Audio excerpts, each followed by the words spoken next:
America feels like it's coming apart at the seams, and you can see it everywhere you look, right? Politics isn't about solving problems anymore. It's about outrage, tribalism, and humiliating the other side before they have a chance to do it to you. Media and politics have become a blood sport where winning matters more than truth and lies travel faster than facts. And somewhere in the chaos, someone's benefiting, and it's certainly not the American people. Today, I'm joined by wildly popular political radio host Jesse Kelly, who cuts through the noise and answers the uncomfortable questions. How do we get here? Who's benefiting the most from this chaos? And why does it feel like the country is being pulled apart on purpose? No alliances, no biases, just a hard, brutally honest look at the current state of America. Let's get into it. Keeping it real with Jillian Michaels. Hey, Jesse, thank you so much for joining me. How are you? I'm good. I'm enjoying 58-degree weather down here in Houston while all these other people are freezing their butts off. And I think it's great to rub it in the face of all my friends. I think it's wonderful. I'm great. Yeah, the East Coast has been hammered, hasn't it? Like record storms. It's been hammered, but I grew up in Montana, okay? I grew up in 20 below. I'm tired of hearing all my back east friends whine because they had to pull out an ice scraper one time in their life. I promise you'll be fine. Put on a coat and some gloves, defrost the car, slow down when you're driving around. It's going to be fine. You know what's funny is we recently moved to Wyoming. And it's been the most mild winter, by the way. But the acclimation process has been a bit like I left the windshield wipers down and then they ended up breaking off the car. Like there's been a bit of but I'm learning. I happen to be in LA at the moment, which actually terrifies me, to be honest. I do not feel safe here. And I have so much to talk to you about. Like Don Lemon was just arrested. Klobuchar just announced she's running for governor to replace Tim Walz. I mean, millennials think that they're in the middle of World War II. But I woke up to this one, and it really bothers me. And I'm wondering if it bothers you. Another nurse, this one I think in Florida, just came out and surrendered his license because he said that he refuses to perform anesthesia on people who are MAGA. What do you think about this? Obviously, this is a theme, which is why it's bothering me. We all famously saw the other nurse this week talking about filling syringes with some kind of poison to go after ICE agents and trapping ICE agents at a bar and putting laxatives in their drinks and spraying them with poison ivy. And I would have thought this was an outlier, right? But we all saw what happened after we lost Charlie Kirk, and the deep blue hell of blue sky had people who nurses, teachers, like literally suggesting violence against their fellow American citizens who were red. Are you alarmed? I'm extremely alarmed. I also understand the historical precedence for this that makes me sound like a kooky right-wing extremist, which of course I am a kooky right-wing extremist, but it is true. If I can filibuster for a minute. Please. On your wonderful show. So struggle sessions, these are a thing that took place under communist regimes in Mao, in Pol Pot's Cambodia. And what they were so often was they would grab some political enemy of the regime. Oftentimes they just made up a crime. Right. And they wanted to punish him. But it's not just they wanted to punish him. They'd be in some village somewhere. They would drag this person out and put him up on a stage. Oftentimes there was a big production, and they do all the horrible crap that communists do, torture him and murder him and all stuff like that. But it was what they did to all the fellow villagers. You were not allowed to stay home. You not only had to go out and you had to watch, they would have their people in the crowd and they demanded you participate.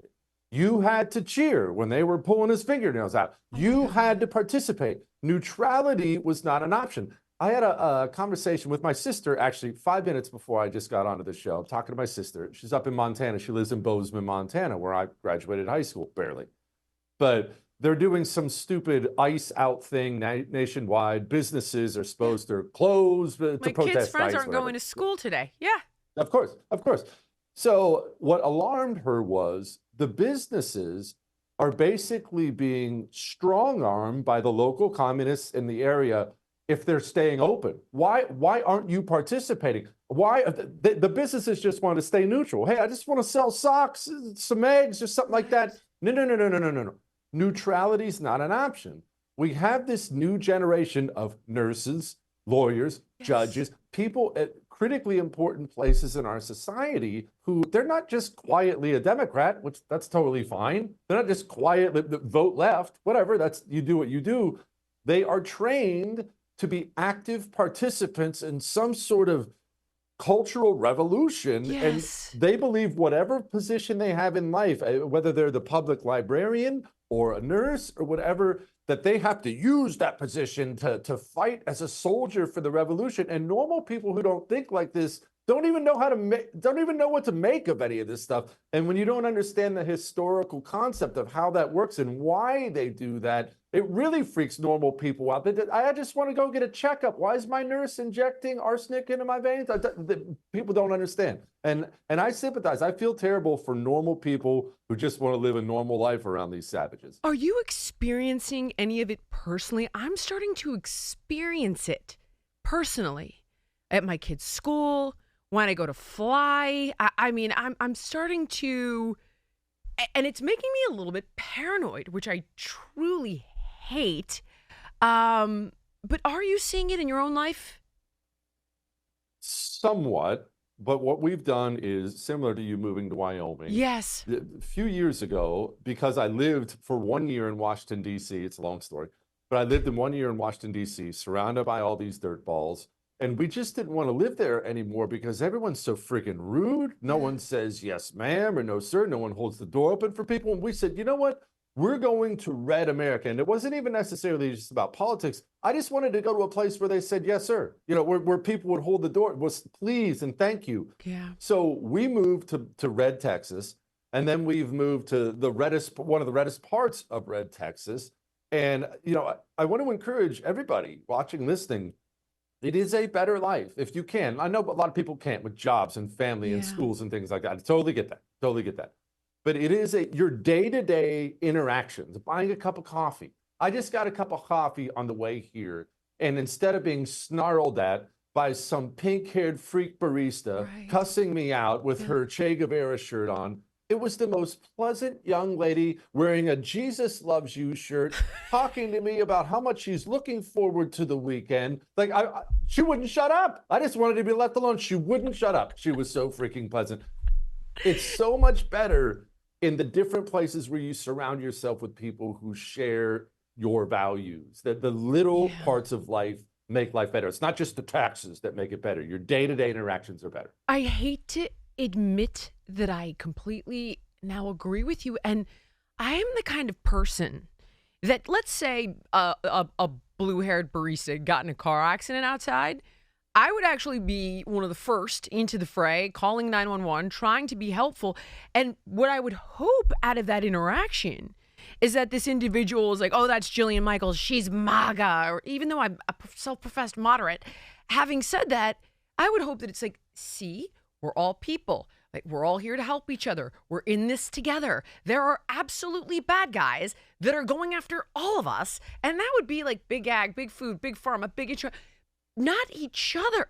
But now I'm in a position where I go get a coffee and I'm worried what I swear to you, I'm worried what someone's going to put in it. I recently was putting my kids on a flight from Wyoming to Los Angeles on Delta. And my kids were on the same flight. Long story short, they separated my kids on 2 different flights by 9 hours. My son is flying unaccompanied minor, and they had these technical difficulties, and they're telling me that he's going to have to spend the night in the Salt Lake airport. I'm actually not kidding.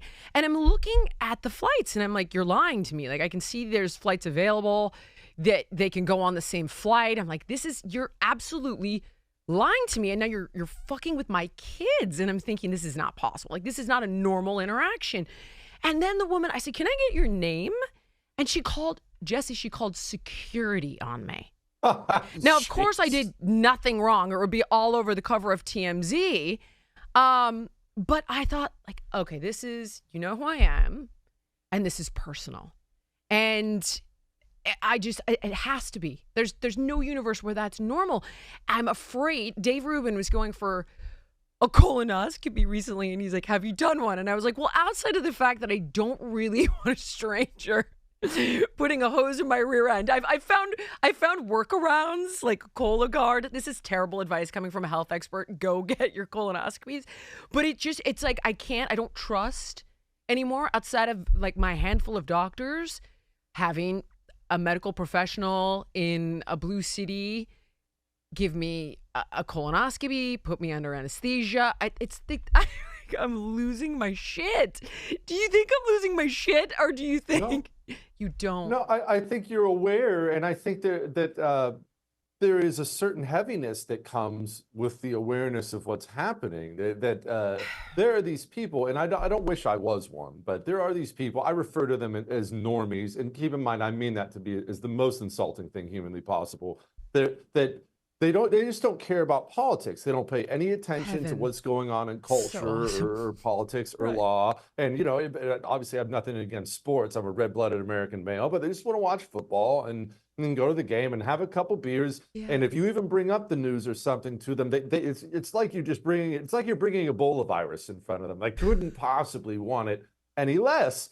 And I think it was Plato. I don't know. I went to community college. One of those old philosophers said, the cost, I'm paraphrasing, the cost of ignoring politics is you will be ruled by idiots and monsters. And that's what we have now. And we convinced ourselves for the longest time in this country that all these people who do these horrible things, like terrorist acts on the streets. I like people protesting, by the way. I'm an American. But these people who do terrible things, attack cops and assault people and vandalize things, and the enviro wackos who are gluing their butts to Van Gogh paintings and stuff like that, we always convinced ourselves that it would just stay on the bottom. And again, I mean that when I say bottom in the most insulting possible way. This would be like the dregs of society, all the scum. Well, they're going to participate in all the scummy things they do. It will never rise up into my life in any way. It'll never rise up into positions that actually matter. These people are always just going to be on the street corner with a BMI at about 8,000% and miserable, and they hate their life. And that's where they're going to stay. They're not going to be my nurse. Right. They're certainly not going to pilot my plane. They won't ever be a judge in a critical case involving public safety, letting someone out in the streets. They'll never rise to that, right? But that was always painfully naive. They were working their way up from the bottom of the barrel, and now they're in high places in society. We had somebody in the Biden administration who, I don't even know what this is. I'm so freaking old. You're in LA, so maybe you will know. He was into pup play. By the way, please don't describe that to me if you do know what it is. It was the grossest thing ever in the world. He wore dresses. He had access to I know who you're talking about. He stole the luggage, right?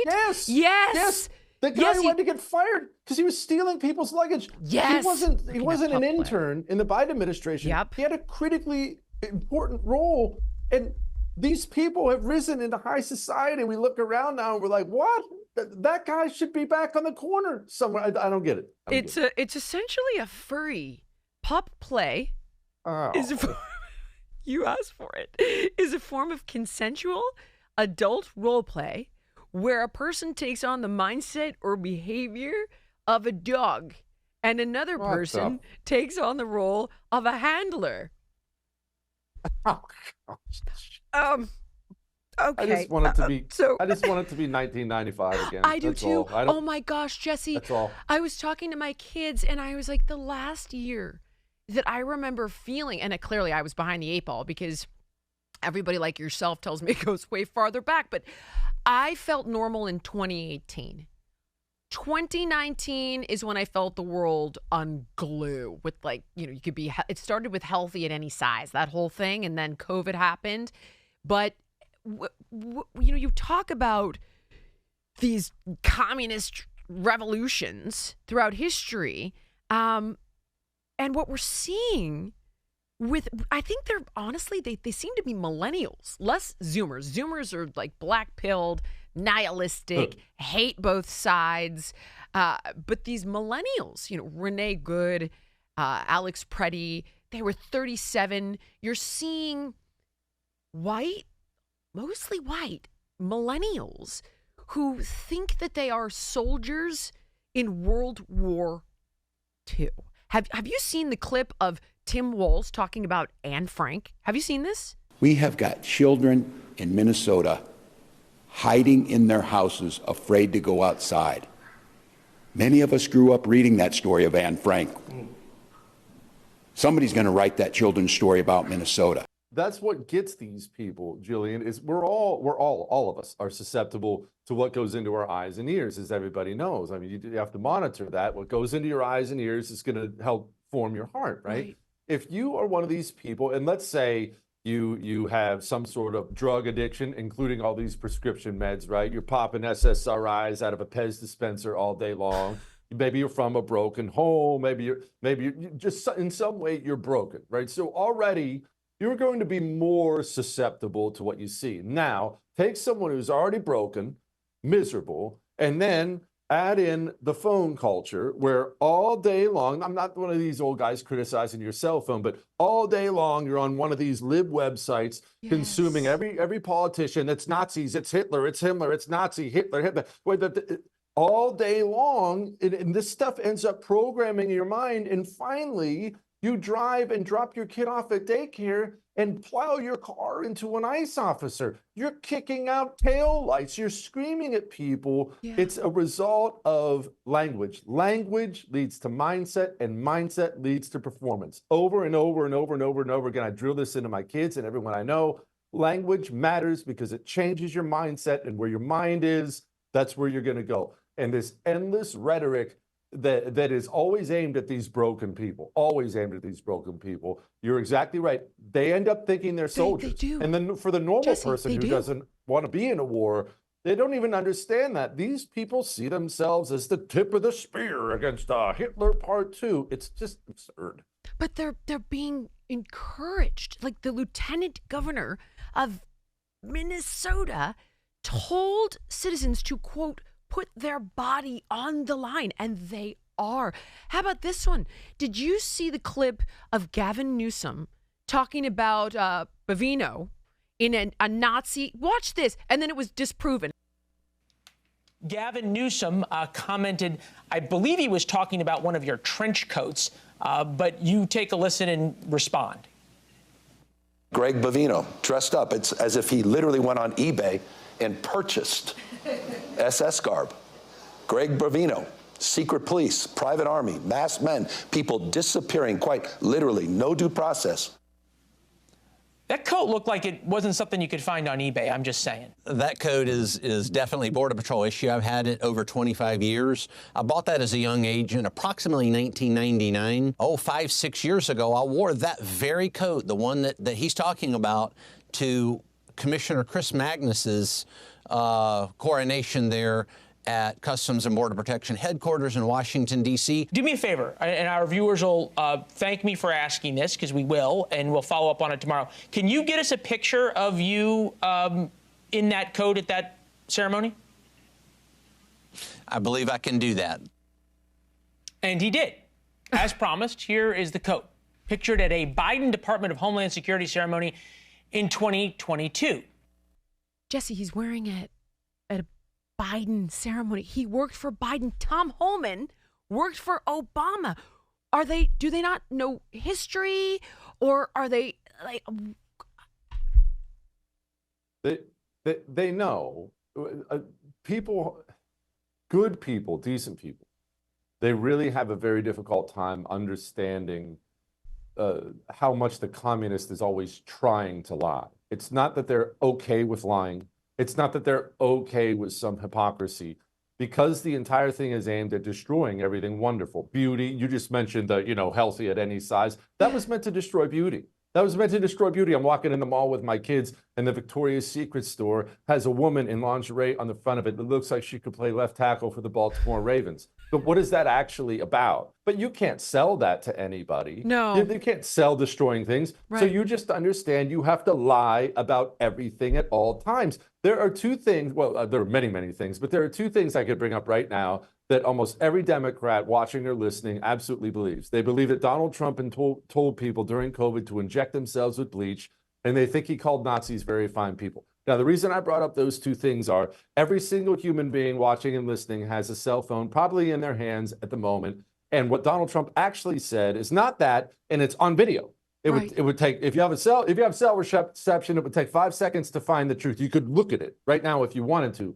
Yet this world of make-believe, this world of lies has to be constantly built and constantly maintained to keep these people angry and bitter and miserable and keep them marching out on the streets. Gavin Newsom, as much as I despise him, is not an idiot. He knows exactly what that uniform is, but he also understands the people he needs to go out and donate to him, knock on doors for him, phone bank for him, do all the things he needs. He needs them angry and whipped up in some monstrous frenzy. And so he just lies. And he doesn't think anything about the fact that he's helping destroy these people's mental health. He doesn't have any qualms about that at all. We just saw 2 communists killed in the past few weeks because of this kind of rhetoric, because they get whipped up in a frenzy and they go marching out. Now they're dead. Now, I'm totally against these people. I despise these people, but I think that's friggin' horrible. A 37-year-old mother is dead. That other dude, too, Preddy or whatever his name is, dead. I don't want to see anybody die. And they're dead because they get programmed by this endless rhetoric over and over and over and over and over again that's done on purpose. These Democrats who say this stuff, you mentioned put their body on the line. Yes. We could do the entire show on their rhetoric that's like that all the time. That's, what's her name? Jayapal, that congresswoman from Washington. I have a cut I play on my show all the time where she tells people to get strike ready and street ready and assess their risk tolerance and using every coded word she could say to basically go out there. And if you're one of these mentally ill freaks sitting at home, you interpret that as marching orders. You have nothing going on in your life. You're miserable. And now you get to be a soldier for the cause. And they go out and they get themselves killed. And none of these people feel bad. If I said one thing on my radio show that caused somebody to go get hurt or, God forbid, killed, I think I would retire. I would be devastated to know that I did that to someone. Yes. Yet these people do it all the time without any remorse. You know, I've been honestly devastated. And when I look at someone like Renee Good or someone like Alex Preddy, you can see it's exactly what you're saying, that they are brainwashed and they think they are doing God's work. I have clip after clip after clip of people like them talking about that. I wonder if it's because millennials just don't have any meaning in their lives. And I say this as a person who grew up in California, surrounded by very wealthy people that don't have a heck of a lot to worry about. And I find that they create problems in their lives because they need some sort of meaning, some sort of survival struggle. I feel like these kids have nothing, like everything's easy. Food is plentiful, everything, call Uber Eats, call DoorDash. Everything is right at your fingertips, delivered to your door. And this to them is like, I have meaning. My grandparents fought the Nazis and now I have a meaning in my life. Do you think I'm taking this a step too far? Do you think there's something to that? I don't think it's humanly possible for you to be more right. Speaking of your rich neighborhood, I have a guy, he's super wealthy, one of these entrepreneur types, and he lives in this super ritzy place in Utah where they all have 20-acre plots. I think there's only like 15 plots. This amazing exclusive community, armed guards, all that crap. And okay, these are people who want for nothing. Most of them retired, want for nothing. It's all Lamborghinis and stuff like that. There is a never-ending squabble about where you put your culvert and his fence. They are at each other's throats at all times. These people in between private jet trips to the Alps to go skiing come back home and just start tearing each other apart because human beings are made to struggle. We have to struggle for something. We have to feel like we are fighting for something. I believe that is how God made us. I'll always believe that. And if you don't find the right thing to struggle for, then you will find the wrong thing to struggle for. People who don't ever get involved in any of the endless weird crap that we argue about, you know what they are? They're fighting for food every single day. You go to some poor country in Africa that's living below the poverty line. They can't find clean water. You're probably going to die of diarrhea at the age of 25. They don't give a crap about any of these freaking things because they don't have time. They have different struggles in life. But as soon as you get to the place where we are, and we're blessed to be here as a country where every single person has access to clean drinking water, you're probably feet away right now from a faucet full of clean drinking water, where you can adjust the temperature in your car or office, just a little flick of this or that, and you can live at whatever temperature you want. Even when we have our struggles about bills and debt and things like that, those aren't the kind of struggles that keep you grinding for it every single day in a society that gets this rich, fat, and bored has degenerated basically every single time in human history. It's a very common tale. I could point them in so many different directions. It's staggering. Like, I know, go after big insurance, the military industrial complex. Like, there's so many places to channel this energy. And yet they are completely propagandized. And I wanted to throw up, have you seen, I'm sure you've seen this, but in case anybody hasn't, okay, now, I saw. Right? Okay, so for anybody who hasn't seen this, they basically made him, look how much more muscle they put on the guy. They filled in his beard, they made his nose smaller, they widened his face, they broadened his shoulders. So, like, how, and I bring this up because, what was he too ugly to care about MSNBC?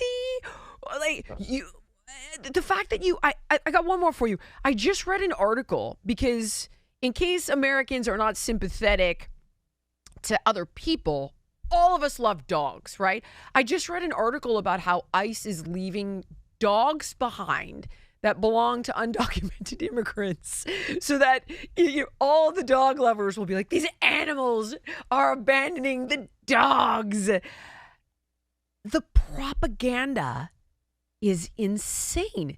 Well, I think we have to understand, as much as we don't like that word propaganda, no one likes that word because there's so many negatives that come with it, right? You picture Goebbels or something like that. Yes. But the truth is that we all have to participate in our side of it. And when we see lies, when we see things like you just pointed out, all of us, everybody watching, you, me, we have to point that out, because if you're not out there spreading the truth, then the lies are simply going to take over, and they'll be absolutely everything. It'll be the entire information space. Yeah. The best way to do it is to participate. I made this comparison yesterday on the radio. It's the most ham-fisted, stupid analogy of all the ones I've ever come up with, and that's saying something. But that game, Hungry, Hungry Hippos, everybody remembers it, where you have the little round plate, and there's all the balls in the middle, and then there's the big hippos around the side, and you're pressing the button trying to get the hippos to grab the balls, right?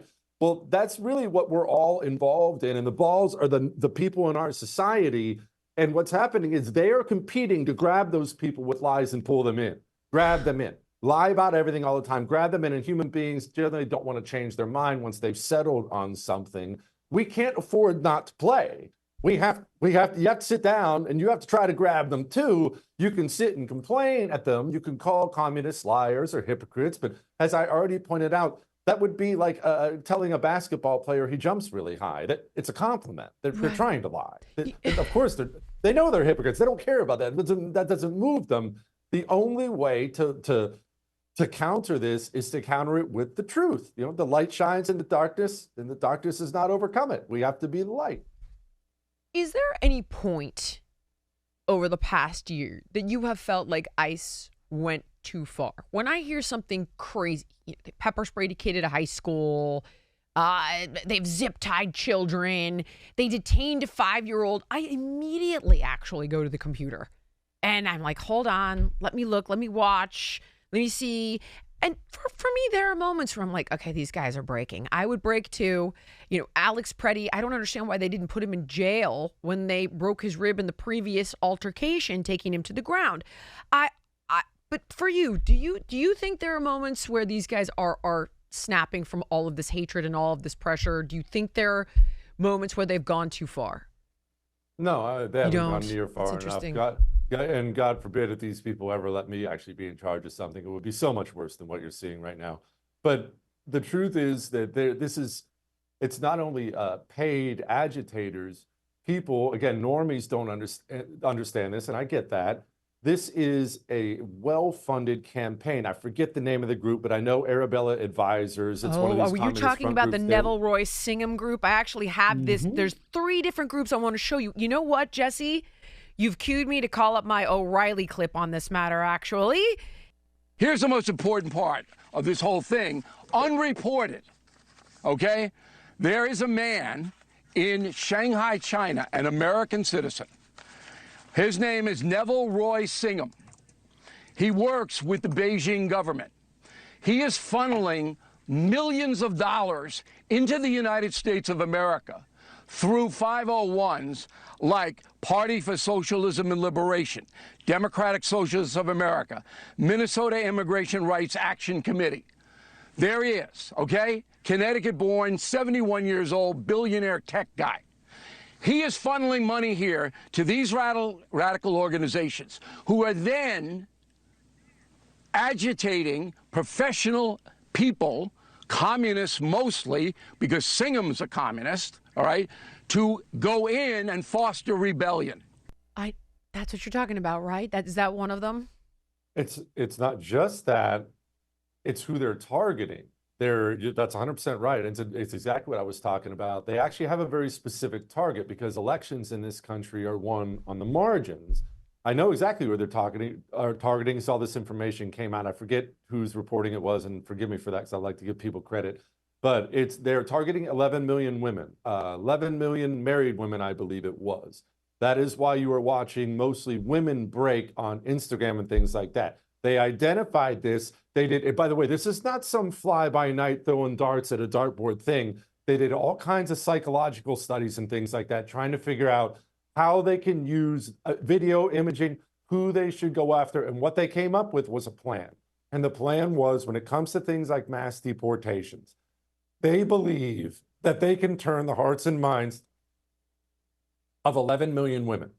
Why do they go out there and tell, again, an easily verifiable lie that ICE arrested a 5-year-old that's already been fact-checked, debunked, it's not true at all. Right. Yet they're still repeating that lie. Yep. What is the idea behind it? And they have the picture up. He's all over everyone's Instagram feed. He's an adorable little boy. He's in his little stocking cap.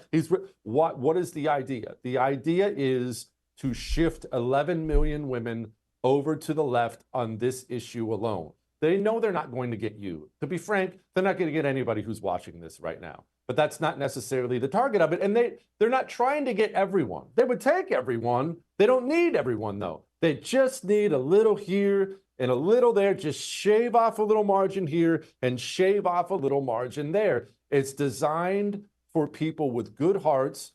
Women are, in general, much more caring, nurturing human beings than men are. That's just how God made us. And therefore, children, women dying, people in distress. It's why George Floyd was so effective for them. It's a sweaty guy. He's calling for his mom. And every mom in the country, immediately her heart breaks. It just does, right?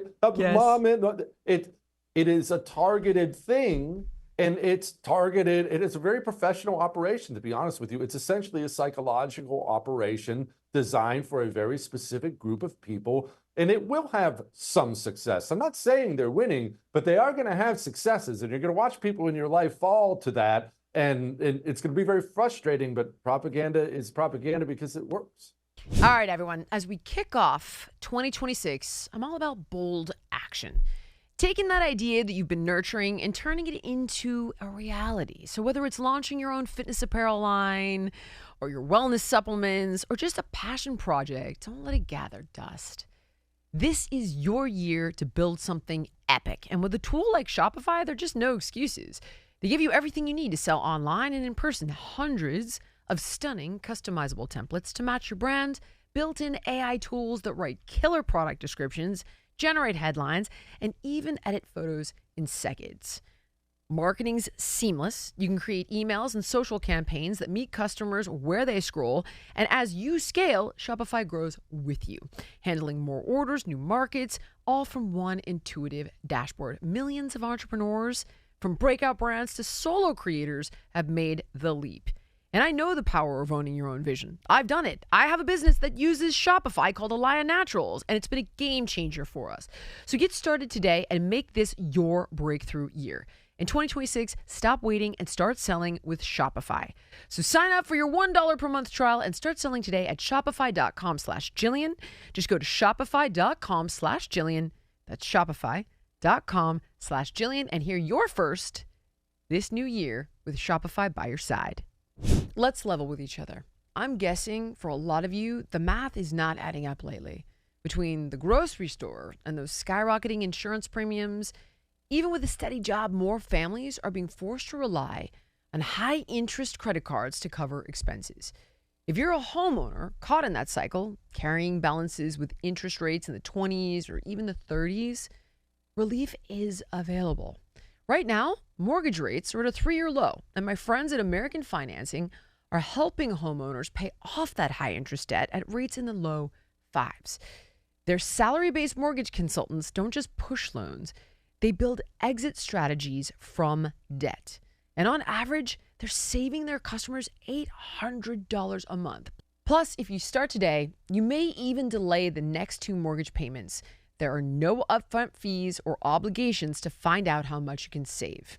Call 866-891-4811. That's 866-891-4811 or visit americanfinancing.net/Jillian. Small businesses are the backbone of the American economy, but getting funding from traditional banks is an uphill battle. So of the 36 million small businesses in the U.S., over 70% report needing additional capital every year. Now, while revenue is at an all-time high, big banks are tightening standards and approving fewer loans than ever, leaving owners stuck with mountains of paperwork. But if you want bank rates without the bank delays, check out cardiff.co/Jillian for up to $500,000 in same-day funding. Cardiff is the largest privately held small business lender in the U.S., having funded over $12 billion since 2004. Their application takes less than 5 minutes, has no impact on personal credit, and approvals happen in minutes with same-day funding. Banks try to lock out small businesses. Cardiff has the key. Big banks may not want to approve your business loans, but Cardiff does. So if you've been in business for at least a year and you're pulling in $20,000 a month in revenue, apply now for up to $500,000 in same-day business funding at cardiff.co/Jillian. Again, that's cardiff.co/Jillian. Real growth, fast funding, Cardiff. Borrow better.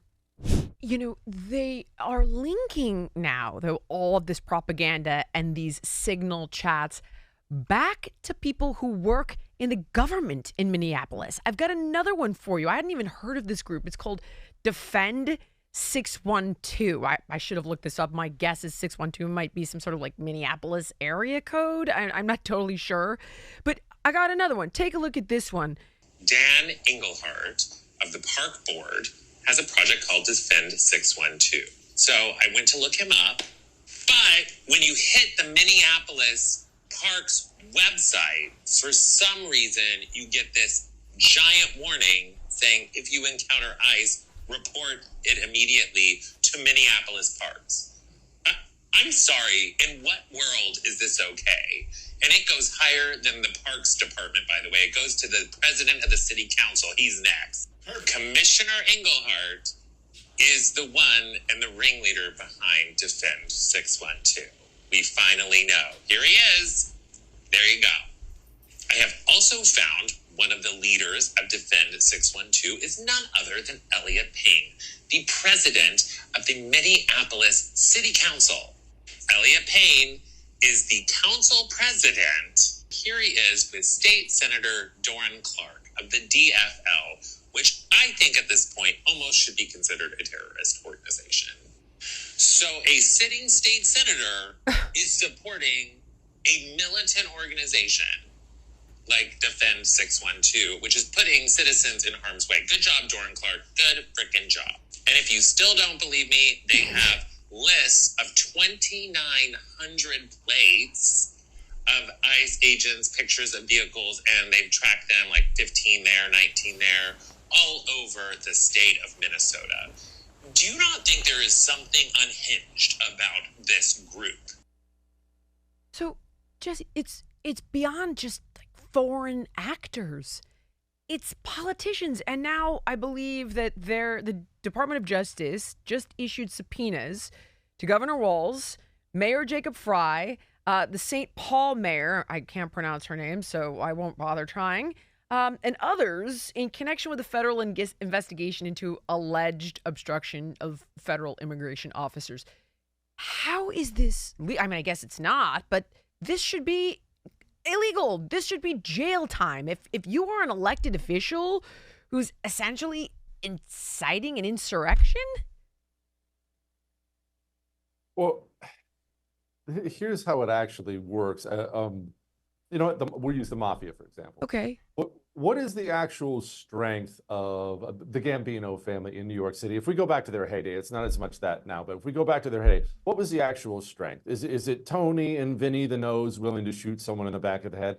That's part of it, but there are a lot of people who can shoot someone in the back of the head. The actual strength was the government people they had bribed and coerced onto their side, owning a district attorney, owning a cop, owning a judge, owning a politician of some kind. State power is really the ultimate power in most places in society. And if you can get that state power to work on your behalf, then you are protected from up on high. It's much more valuable than Vinny the Nose. If you think about the modern Democrat Party, and by the way, everybody watching, please don't think that I'm some Republican homer. I savage Republicans all the freaking time because they're a bunch of coward weaklings, but that's another story. But if you think about the Democrat Party as a mafia family, you'll understand what it is a lot more. Every place has a treasury. St. Paul has a treasury. Minneapolis, the state of Minnesota has a treasury. The United States of America has a treasury. And that's always full of the most amount of cash. And the actual power of the state is there, the power to take away people's freedom, the power to ruin somebody's life. They can ruin anybody's life they want if they so choose. Well, the communists were never just going to stay on the streets throwing poop at people. If that's where the power is and that's where the treasury is, well, that's where they're going to go. Of course he's in the Parks Department. Of course he's a state senator. Of course he's a governor. But that's where the juice is. Of course that's where he's going to rise up into those positions and give his allies access to the public treasury. And he's going to use that position to punish his enemies. One of my favorite stories, but it's horrific, is the Biden administration, after Trump beat him this last time. Well, Trump, I realize he beat Kamala, but after they lost, Trump was they were a lame duck, right? Because it's a couple months period before they're actually sworn in. So they lost the election. What did they do? They took, I believe the number was $3.1 billion, and they shoveled it out to Stacey Abrams, a communist activist in Georgia, shoved it out to some group she was doing. Just a blatant theft. Why? Well, you've only got a couple months left with access to the public treasury. You have to use it. You have to reach your greedy hands into it and throw it to as many of your allies as humanly possible. These people, for good people, they would never think about using the town treasury for political reasons or for something like that. Good people wouldn't dream of something like that. But the way these people think, they would never dream of not. That's the only point of taking that power. Otherwise, why would I work for the stupid Parks Department? Of course, I'm going to use that power to aid my friends and punish my enemies. Power should be used. Good people don't think like that. Even if you would break, if you were given power, and many of us would, even if you would break, you don't like to think that about yourself. If I was king of the world, what would you do? Everyone would like to answer that question of, well, I would help people. Help the poor, and I would lift these people. Good people, that's how they answer that question. For a communist, that's a ridiculous answer. You use power to reward your friends and punish your enemies. Of course. You know, it's so funny you say that because just this morning, Seattle Mayor Katie Wilson announces new guidelines for hindering ICE activities and protecting illegals, directs police to follow ICE around, film them, share the info with community orgs, prohibit ICE from using city property, and then allocates $4 million of taxpayer dollars to the legal fees of undocumented immigrants. And famously, Newsom, when Trump was first elected, took $50 million of taxpayer money to give to groups like Chirla, NGOs like Chirla, which are there to defend undocumented immigrants. But the crazy part, right, is he takes taxpayer money, he gives it to organizations like Chirla, these NGOs, who then donate the money right back to his campaign. It's everything you just described in a nutshell. I'm just trying to understand, is this... Listen, you said you savage Republicans. who would you savage right now? I so desperately want to. Let's savage somebody so I at least feel like I'm not completely biased. But I'm not seeing things like this. Well, what about all the friggin' losers in the House of Representatives and the Senate who are currently trying to fund all these scamming NGOs you just mentioned? This NGO nonprofit, really organized crime circuit we have in this country. We actually have taxpayer money when Americans are struggling to pay groceries and make ends meet. We have record credit card debt, and yet they are taking our taxpayer money and throwing it to all these different NGOs whose job it is to train and import as many foreigners as humanly possible, thus taking American jobs. That Republicans are participating in this too. Now, it's not all of them, keep in mind, but Republicans, especially the most powerful ones in Washington, D.C., participate in these crimes. They're not innocent of these crimes. I care about Americans more than anything else. And when I watch these people trash America and trash Americans, and I get emails to my show, I friggin' stacks of them. Emails from people, Jesse, we can't make ends meet. Jesse, every credit card's maxed out. Yeah. Jesse, my son just graduated college 4.0. He can't find a job. The company he applied for, though, they just hired 500 people from India. That kind of stuff makes my head want to freaking pop off. The United States of America is for Americans first. That doesn't mean we can't be welcoming to other people, of course. It's for Americans. France should be for French. Germany should be for Germans. That's the point of a nation. If it's for everybody, then there's no point in having boundaries and sovereignty in a country at all. Your country should be serving you first, and your politicians should think about you first. But these dirtballs we have in office, Republican and Democrat, they don't care about that at all. They tell us all day long we don't have talent, America sucks, that Americans are lazy, and I reject that outright. Yes, they do tell us that. There's 7 million jobs that Americans won't fill. And I cannot remember who I was interviewing about this, but I asked that question. There's 7 million jobs we won't fill. And it's like, well, for what salary?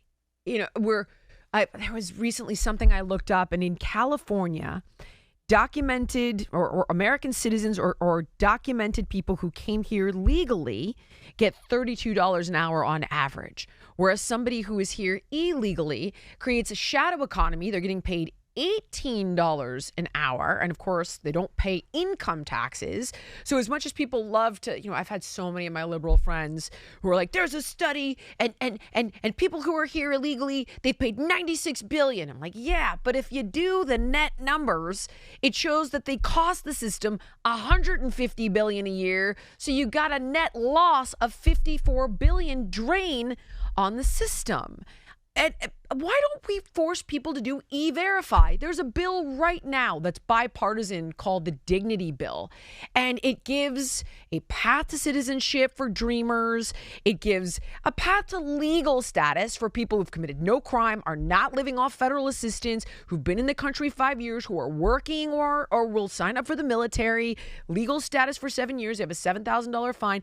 It demands E-Verify so people cannot hire illegal labor. And yet, Jesse, I don't hear about it anywhere. It's bipartisan. It's a Democrat in Texas and a Republican in Florida. It's got strong border walls and the whole, but no one talks about it.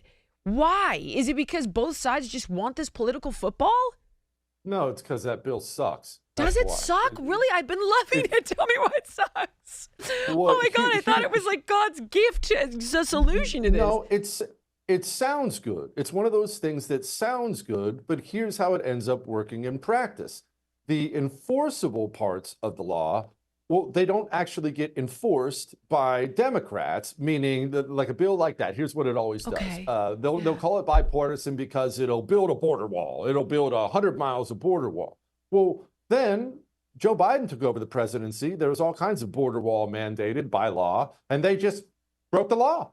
In fact, they spent taxpayer money every single day to sue so they wouldn't have to build any border wall. And then when Trump won the election, they took the materials that were made for the border wall that was mandated by law and they auctioned them off. I believe the Trump administration got it back, but they auctioned them off. So the parts that are actually border security parts never get enforced or included at all. But you know what magically ends up getting enforced every single time? All the freaking people who get amnesty and citizenship. No one ever violates that certain part of it. The part that never gets enforced is border security. But that's how they get you. They sell it. They have great top lines on it, right? It's bipartisan. And of course, this humble dishwasher who's never broken the law, he's going to get to stay here. And we'll have a border wall that's 100 feet high. But that's all a bunch of crap. They're all a bunch of liars. And that lady from Florida, that Republican, I told you I savage Republicans all the time, Maria Salazar. Yes. She's a weapons grade moron, too. An absolute moron. If you've ever heard her discuss any of the issues at all, she has no basic understanding whatsoever of foreign policy, of domestic issues. It's like talking to a toddler. She shouldn't be sponsoring any legislation at all. She should be reading books and learning about important issues. But that's not what happens. We get, well, I just mentioned it in the beginning of the show. People who don't pay attention to politics, the result of that is you get ruled by morons. We're full of morons, Republicans and Democrats. It's just the least capable people in the world. There's nothing more disheartening because of what I do now. I end up at events or things like that with politicians, United States senators and members of the House of Representatives and people who have these big, high up, important positions. Almost all of them are morons. Not all of them, but almost every one of them. You talk to that person and you think to yourself, that person could never run a small business, ever.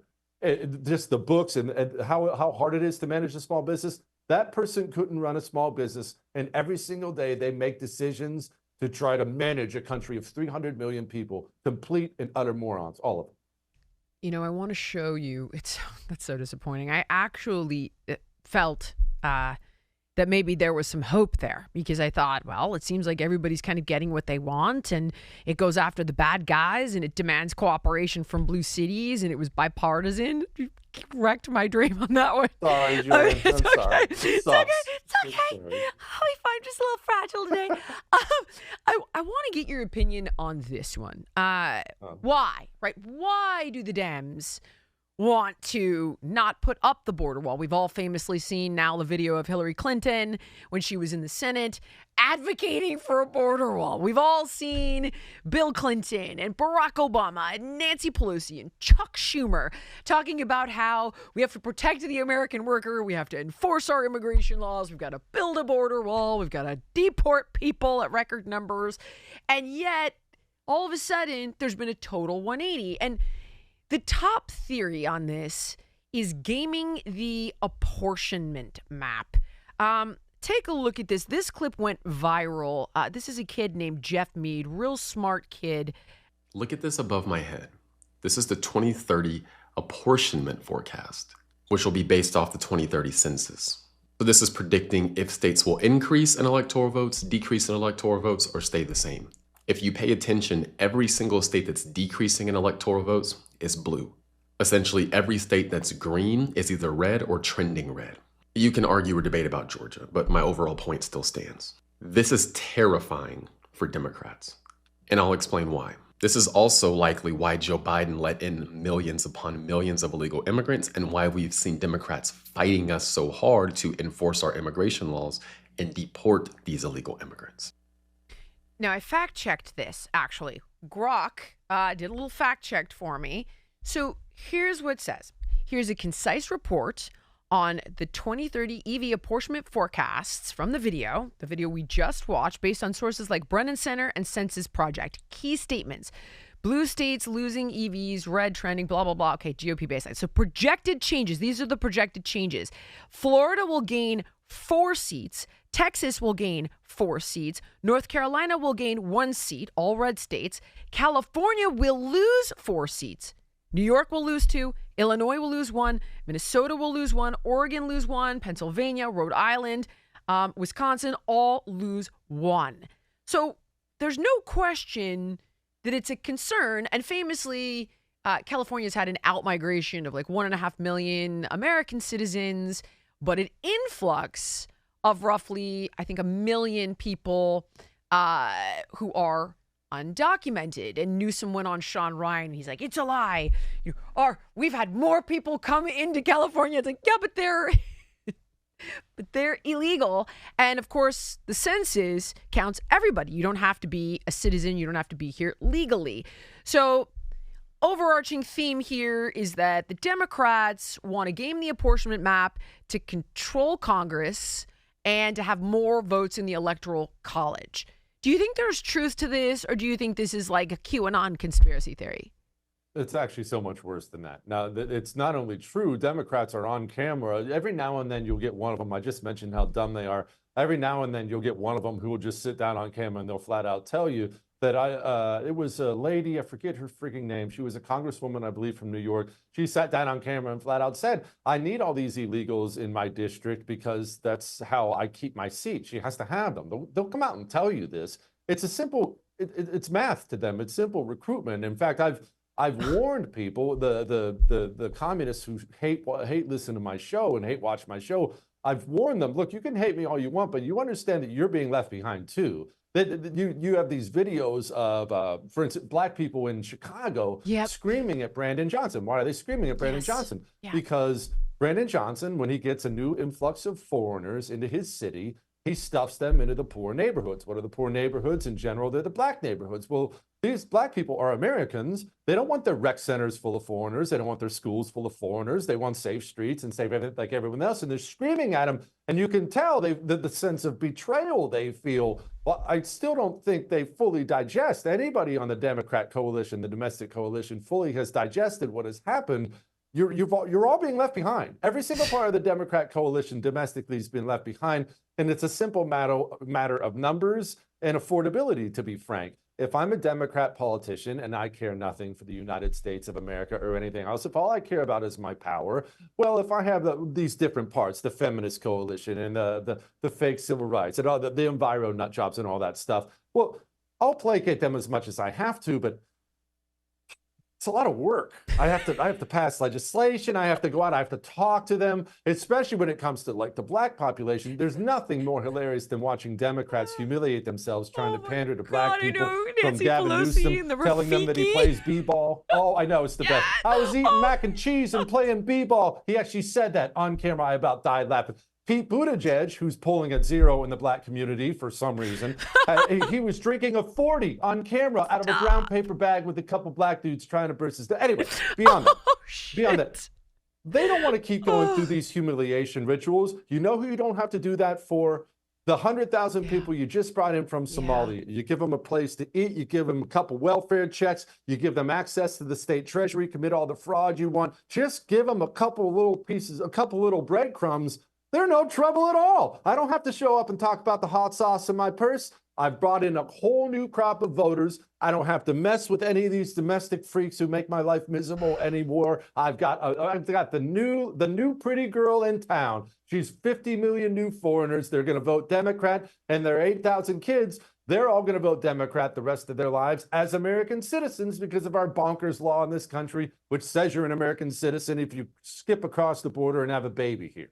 That's the ugly truth of it. You know, Brandon Tatum actually said that to me. He said it's diluting the black vote significantly. And of course, you know, I didn't follow it I didn't think of it that way until he pointed out. And Bill O'Reilly also pointed out the same thing, that the communities who are suffering the most because their emergency rooms are overrun, their schools are overfilled, their daycare. And meanwhile, they are struggling to make ends meet. And you've got people who are here and not paying income tax, getting food assistance. In California, there was a bill put forward to give them interest-free loans when people literally cannot afford rent, let alone a house.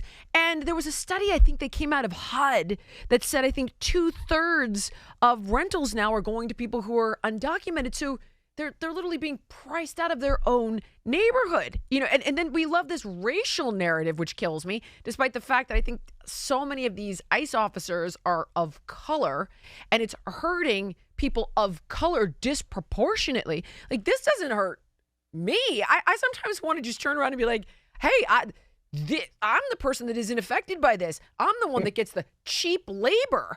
I mean, this is hurting the people who you profess to care about the most.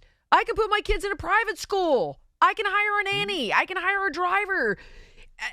The hypocrisy is astounding. There's one other thing, Jesse, I would like for you to point out to people, or at least correct me if I'm wrong, because I hear this a lot. On this theory of, they're gaming the apportionment map. They're like, well, you've got people who are undocumented in Florida. You've got people who are undocumented in Texas. But those people can then flip the seat from red to blue, correct? So it can actually turn a red state blue if you have people who are undocumented there getting benefits from Democrats or am I getting that wrong? No, you're not getting it wrong at all. And the Biden administration actually made a very focused effort to do this. For instance, states like Ohio, it was previously, for most of my life, most of your life, a critically important swing state. You really had to win in Ohio in order to win the presidential election. Well, because Democrats hate blue collar people now, they've completely lost Ohio. Ohio is a very red state now. Well, that's a big problem if you're a Democrat. You're a little behind the eight ball on that. So the Biden administration, a lot of people forget about this story. There's a small town in Ohio named Springfield. It's 2,000 people, just a wonderful little, just kind of poor Ohio town, but cool little town. I was born in Ohio, I know it. Well, the Biden administration brought in 2,000 people from Haiti. They completely changed the town like that overnight. Now, those people's kids, where are they going to vote? How are they going to vote? Springfield, Ohio went from being a blood red, blue collar town to a blue town overnight, immediately.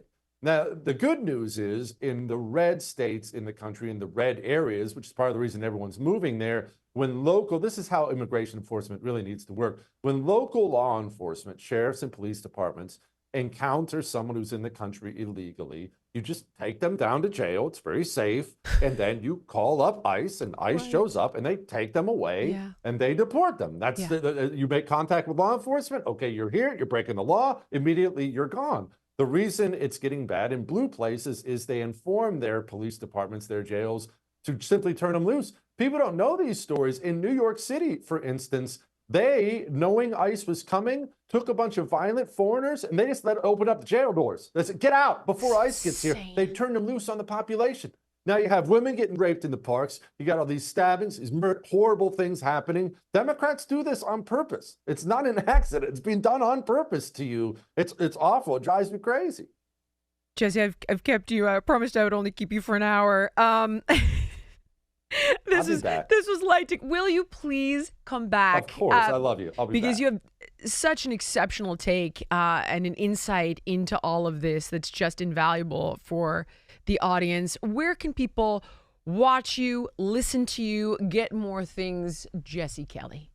Look, honestly, probably the best way, I have a national radio show and a TV show. Probably the best thing to do is go to jessekelly.com at this point in time. Put in your email address. I'm going to send everyone something free on Monday, by the way. So jessekelly.com. Jesse Kelly Show is national, or it's on your podcast, wherever you do podcasts, and TV on the First TV. So if you enjoy watching me run my stupid mouth, that's where you can watch. Hardly stupid mouth. Thank you so much. And I really look forward to speaking to you again in the future. Appreciate you. I'll see you soon. Thank you so much for watching.